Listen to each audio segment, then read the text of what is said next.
have you. Healthy is your new wealthy. Look at the beautiful ladies here of Kjlh. You got myself here, Dominique DePrima, Cameron Green, Tammy Matt, Nautica Dela Cruz. We were excited to dress up. And you're looking fabulous out here. Ready to have a wonderful day of health? We have a fabulous panel that we're going to have here with you today. I want you to take a look, though, at that pamphlet that you got. That is your Bible today. That is your health Bible today. That's where you're going to be able to find everything you need to know.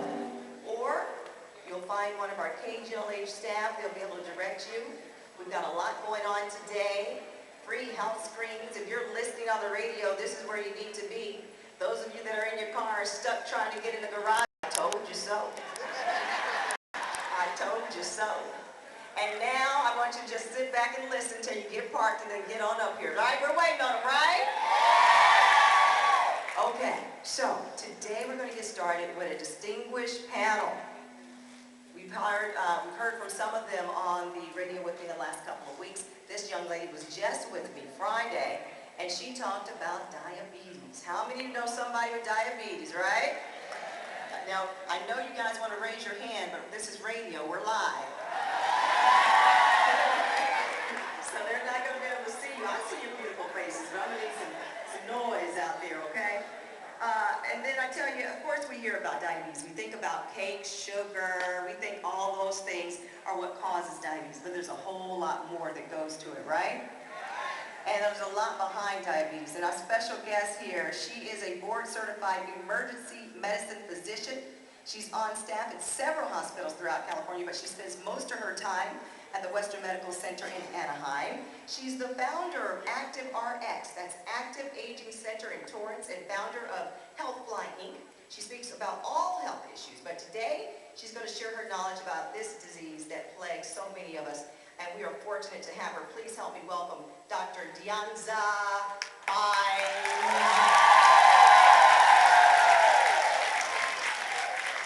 She is, now I tell her, when I saw her the first time, I said, little girl, where's your mommy?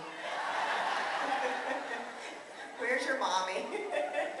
But she is certified, and we are glad to have you. Dr. Thumbs, diabetes, well, that's a tricky one. And a lot of people don't even know they have it. Hi. Give me a minute, catch my breath. You guys saw me try to sneak in here. I don't think I did a good job. I had to kick off the heels, put on the flip-flops. I know how we do. I'm ready. So I'm here to talk to you today about diabetes and how it affects the African American community and minority communities in general. It is pervasive in our communities. I mean, we're talking epidemic proportions at this point, and it's killing us. So I'm here to tell you about the risk factors. I'm here to tell you what you can do so that you don't develop it. I'm here to tell you how you can know if you have pre-diabetes. Anybody ever hear that word, pre-diabetes? Yes. A lot of people heard it, but they don't really know what it means. And just because you have it doesn't mean you have to have diabetes. And I'm here to tell you if you have diabetes, what you can do to manage it, get it under control, and maybe get yourself off of all of those medications. Doctor, we were talking a little bit earlier about the sugars, the sweets, but there's far more things that can cause this, right? And what are those symptoms once we realize that we have something going on? You know, there's so much that goes into diabetes. It's not just your weight. It's not just what you eat. It's a compilation of things. So it is partly your weight. It's family history. It's other risk factors like, you know, what's your cholesterol, you know, what environmental factors you have. And then as far as symptoms, we have the main ones. I don't want to give out my whole presentation here today. People come see me at 10:30. They will. But I'll give you a couple. You know, when you have diabetes, one of the big ones that we see are people that are complaining of always being thirsty. They're just thirsty all the time. And they're peeing a lot. Urinating, I'm sorry. She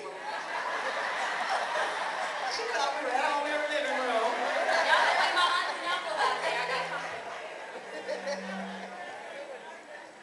Well, we keep it real. You know, that's the only way you get the information out is to keep it real, right? All right. Go ahead, Dr. Thimes. And I'll tell you what, give us an explanation between diabetes 1 and 2. Diabetes 1 and 2. So there's actually several types of diabetes. The main two are diabetes type 1 and diabetes type 2. Diabetes type 1 is actually an autoimmune disorder. So what that means is that your body actually attacks the cells in your pancreas that produce the insulin. And when you don't have insulin, you can't process glucose properly. And glucose is basically the fuel for your body. As far as type 2 diabetes, it tends to be more of an insulin resistance. So your body may actually be making enough insulin, but for some reason, your body is not able to recognize that insulin. So the insulin is there, but your body can't see it. And if it can't see it, it can't use it. That tends to be the main thing. And then there are some people that at some point they actually get a little bit of a combination. So they actually have the insulin insensitivity, and they also actually start to produce less insulin over time. And that's when you get into needing, insulin as well as pills and things of that nature. When you were saying pre-diabetic, is that what we hear when we hear borderline? Yes. Is that the same thing? Yes. How many of you you've been told you've been borderline? Borderline. There's still help for them at this point, right? Can they reverse this? Absolutely. Borderline and pre-diabetes does not mean that you have diabetes. And if you take the appropriate steps, you don't have to have diabetes. You can stop it right there. That's your warning sign. That's your red flag. That's your red flag. Do you see your red flag? Are you paying attention to your red flag, ladies and gentlemen? I'm not used to saying gentlemen because we just let the men in this time around with a man cave. Are we happy about that? Yes. Yes. Look, they're a little bit different. But if we don't take them to the doctor, who will? You know they won't go. So once again, we've got to be the leaders in that. And if you're listening, you're a man on the radio, you need to come on down because we've got the well cave, the man cave for you. That's right. We got the man cave for you so you can get screened today as well. And ladies, we welcome them, right? And it took a little convincing, but my goodness. Our next panelist, I'm excited to have him. How many of you know